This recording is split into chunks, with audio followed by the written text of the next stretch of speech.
My daughter was waving at me with a big smile on her face when the train was leaving.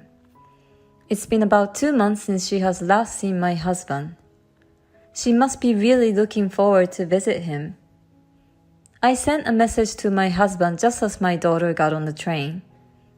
And then, I guess about 4 hours after I got home, my daughter called me. I had told her to call me when she arrived. I assumed it was that report. "Hello, Sarah. Did you make it to San Francisco and meet up with your father?" When I asked her that, she said something I didn't expect in an unhappy voice. "Mom, come and pick me up, please." "What? Is something wrong?" "I didn't get to meet Dad." "What do you mean?" "I don't know, but I haven't heard from him. And when I went to his house, some strange woman turned me away." "What?" "My name is Lily. I have a family of 3 with my husband, Robert, and our 11-year-old daughter, Sarah. I conceived my husband's child while I was still in college, so I'm 32 years old now. After the baby was born, I managed to finish college with the support of my parents. Since then, I have been a housewife. Because of the unexpected pregnancy and premature marriage, there was a confusion and concern from those around us, and we had a hard time. My husband told me that he had always planned to marry me and that it was just a matter of time before we got married. After graduating from college, my husband got a job at a well-known company. It was a good starting salary and we could live in a company housing. So we didn't have to struggle financially and lived happily together. We didn't have a honeymoon phase as a married couple, but our daughter was so pretty that we didn't care about it. My husband adored our daughter and always took care of her on weekends. Thanks to him, I was able to relax and go out with my friends. I didn't have to put up with getting dressed up or anything like that. I had no complaints about this life. The days passed by in the blink of an eye, and my daughter went on to elementary school. By that time, my husband had been working for the same company for about 7 years and had been promoted. He had more responsibility and came home later and later. But on weekends, we went on family road trips and made many memories.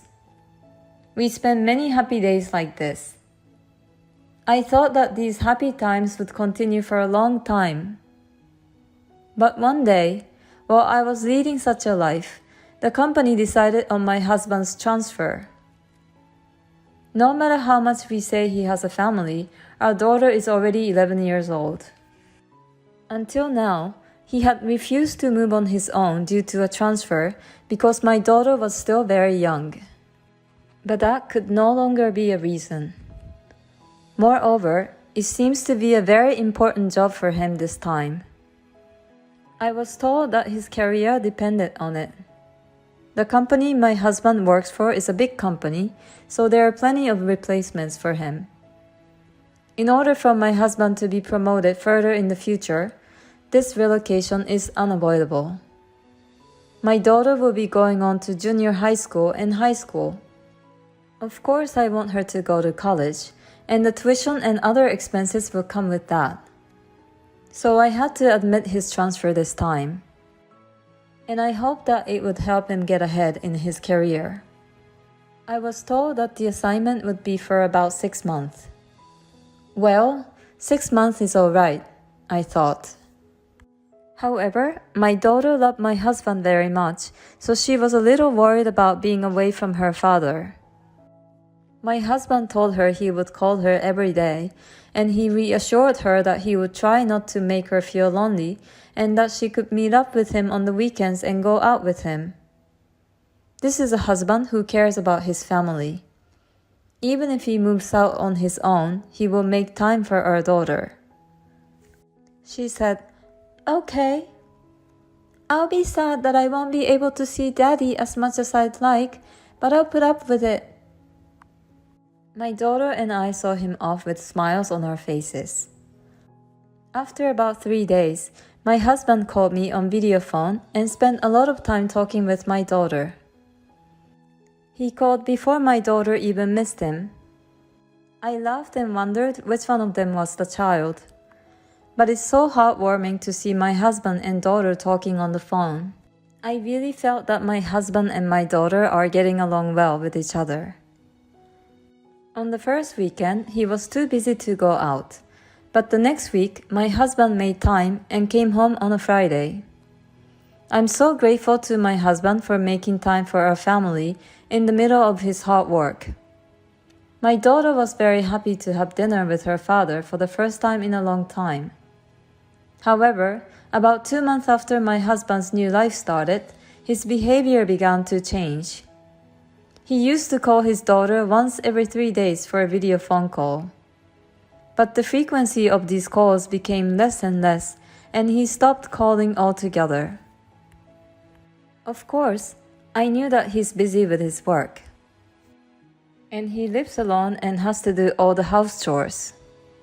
I'm sure that once he gets used to the new workplace, he'll have more chances to go out for drinks with his colleagues too. I shouldn't put too much pressure on him by urging him to get in touch with us. With this in mind, I didn't force him to contact me. However, my husband rarely contacted me anymore. Eventually, he came back here less and less often. I explained to my daughter that her father was busy with work, but I could see that she was grieving, even if she didn't say it out loud.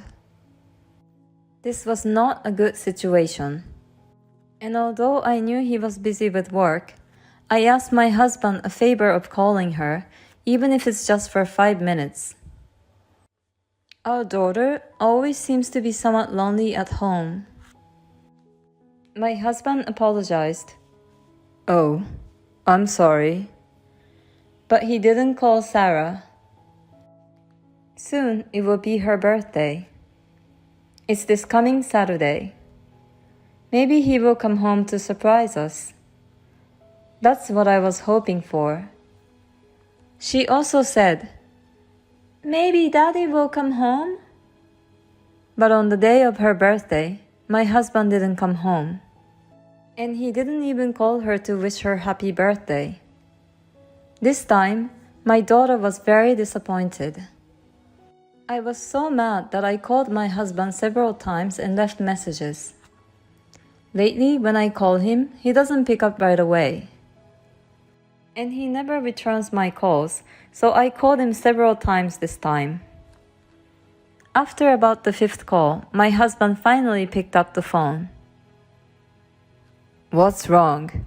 You've been calling me a lot, haven't you? What are you doing? What? It was Sarah's birthday today. It's Saturday and you don't come home. You didn't even call to wish her happy birthday. Oh, I'm sorry. I'm really sorry about that. Sarah hadn't seen her dad in a long time. She was expecting to see you for the first time in a long time for her birthday. Tell her I'm really sorry and that I wish her a happy birthday. No matter what I said, he just apologized. I gave up and hung up the phone. As I hung up the phone, my anger flared up again. Please think about your daughter and take better care of her. You may be busy, but I still think you are too disrespectful. I sent him a message saying that. But all I got from my husband was, I understand. I'm sorry.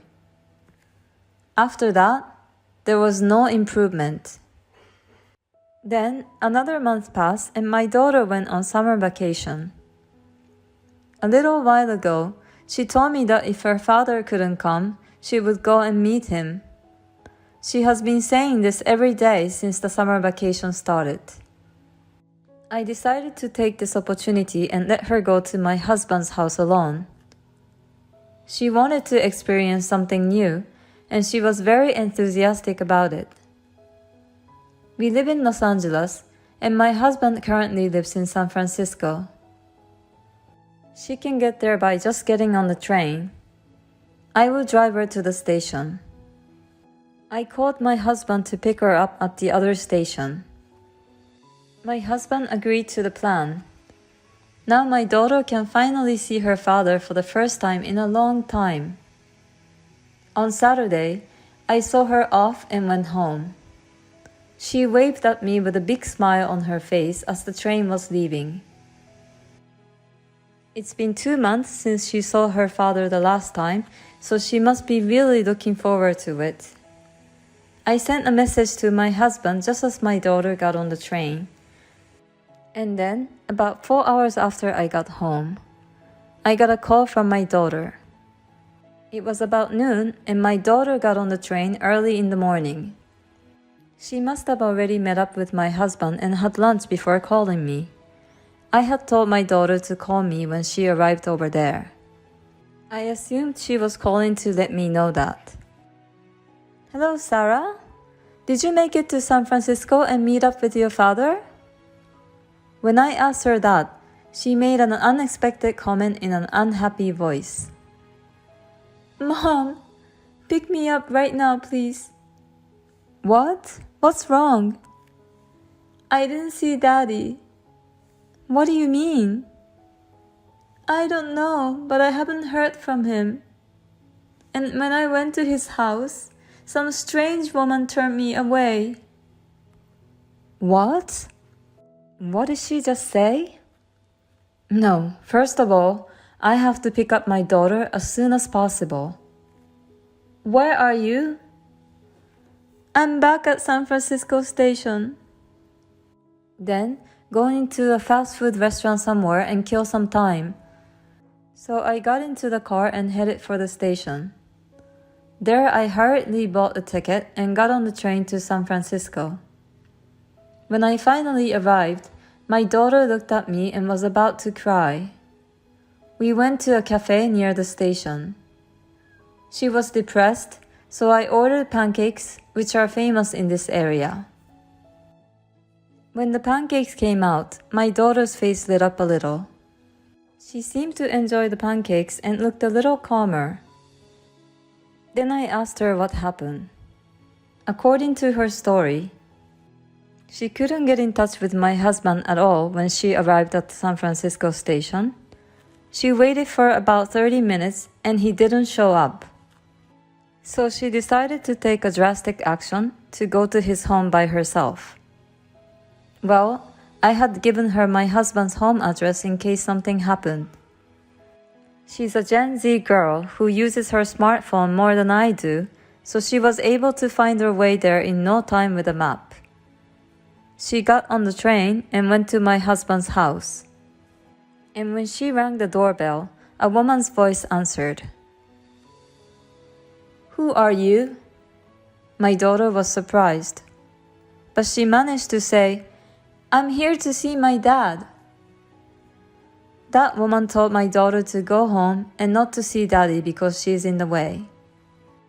In the end, the woman hung up without even opening the door of the apartment. So my daughter went back to San Francisco Station. I was so angry that I couldn't help myself anymore. If she told you not to see your daddy, then let's do that. I said that, took my daughter home, and immediately started preparing to move out. When I explained the situation to my parents, they were furious. They said they would do whatever they could do to help. For the time being, my parents let us temporarily live with them until I found a job. My husband called me and said, I didn't see Sarah at the station. Did something happen? I guess his adulterous woman didn't tell my husband that she turned his daughter away. No, because there was no word from my husband on my daughter's phone when I went to pick her up. I doubt my husband even went to the station. I was dumbfounded and decided to let it slide anyway. Sarah got sick on the way there and had to turn around. I replied that I had just finished at the hospital and that I was sorry I couldn't call him. My husband replied, I see. I understand. I ended the exchange by replying that I would call again if anything else happened. I was pissed off because it was so obvious that he was just pretending to be worried about me. Well, this guy is going to hell, so I'll leave him alone for now. After that, I was ready to punish my husband. I first sent his belongings to his address. Then I received the results of the investigation I had ordered from the detective agency a while ago. I sent the proof of the affair along with a content certified letter to my husband's workplace. A few days later, everything must have arrived. My husband called me like a demon. Oh, hey, what are you doing? Huh? What? I just thought I'll let you all know what you've been up to. You gotta be kidding me. We're in the middle of a big problem here. Of course it is. That's what I was trying to do. And I can't believe you're sending me my belongings to here. I don't need your stuff, and I don't pay rent anymore. What? Sarah and I moved out of that apartment. Oh, you left that rental apartment? When did you leave? About a month ago. What? Then no one lived there for a month, and we still had to pay the rent. Well, that's true, but it's in your name, so it's none of my business. No. You're about to be 2 months behind on your rent, and you're about to get evicted. Is that why I've been getting calls from an unknown number lately? I mean, we'll be in trouble if we lose that apartment. Why don't you just continue to live in San Francisco? You sent a content certified letter to the company. I'm in big trouble because they found out about my affair. They're going to call a replacement from headquarters right now and move me back to Los Angeles. So if you send me all this stuff, it would be hard for me to go back to Los Angeles. And it's even worse that I don't have a home there. I almost laughed because the plan worked better than I thought it would. But then I calmed my happy mood and said, You've hurt Sarah and me so much that you're going to have to pay the price. And it's not over yet. I'm going to demand a divorce, and I'm going to demand alimony and child support. Oh, no. Let's just go through the lawyers and get this over with. I said that and hung up the phone. After that, I hired a lawyer and everything proceeded as I had declared. The divorce was finalized without incident and alimony was claimed against my ex-husband and the adulterer. I also asked for the child support from my ex-husband. My ex-husband had the unprecedented incident of returning from a transfer because of the affair. He became the target of laughter within the company. Female employees gave him a mean look. Of course, he can no longer expect to get promoted in the company. But he can't quit because he has to pay alimony and child support. He must feel ashamed of himself. My daughter has become disillusioned with my husband, and when he apologized and said he wanted to see her, she refused to see him. He really deserves it. I was able to find a job, and my daughter and I now live together happily in an apartment. I'm going to work hard to support her and watch her grow up.